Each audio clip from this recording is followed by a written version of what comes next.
TET మినహాయింపు ఉపాధ్యాయ ఎమ్మెల్సీల వినతి CM తక్షణ స్పందన. ఉపాధ్యాయుల ప్రమోషన్లలో టెట్ అంటే టీఈటీ అర్హతపై వివాదం రేగింది. ఇప్పటికే టీఈటీ క్వాలిఫై అయిన ఉపాధ్యాయులు ప్రమోషన్లలో ప్రాధాన్యం ఇవ్వాలని ఒక వర్గం డిమాండ్ చేస్తుండగా, సీనియర్ ఉపాధ్యాయులను పక్కన పెట్టకుండా ప్రమోషన్లు ఇవ్వాలని మరో వర్గం వాదిస్తోంది.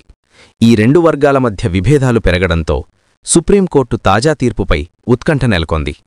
ఇక సుప్రీంకోర్టు తీర్పు ప్రకారం సర్వీస్లో ఉన్న ఉపాధ్యాయులు కూడా టీఈటీ తప్పనిసరిగా క్వాలిఫై కావాలి అని స్పష్టం చేయడం ఉపాధ్యాయ వర్గంలో ఆందోళనను రేకెత్తిస్తోంది.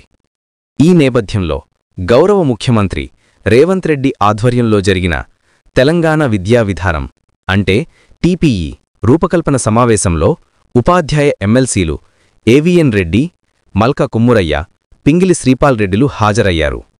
ముగ్గురు ఎమ్మెల్సీలు వేరువేరుగా ప్రాతినిధ్యం సమర్పించి సర్వీస్లో ఉన్న ఉపాధ్యాయులకు టీఈటీ మినహాయింపు కొనసాగించాలి అని డిమాండ్ చేశారు.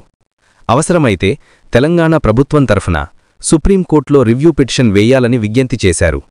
వెంటనే స్పందించిన ముఖ్యమంత్రి రేవంత్ రెడ్డి సీఎంఓ కార్యాలయ కార్యదర్శి జీఏడీ శేషాద్రి గారిని రివ్యూ పిటిషన్ దాఖలు చెయ్యాలని ఆదేశించారు.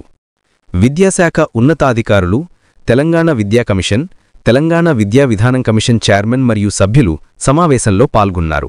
విశ్లేషణ: ఉపాధ్యాయుల ప్రమోషన్లలో సీనియారిటీ వర్సెస్ టీఈటీ అర్హత అనే రెండు వర్గాల మధ్య తలెత్తిన విభేదాల వల్ల పరిస్థితి క్లిష్టంగా మారింది.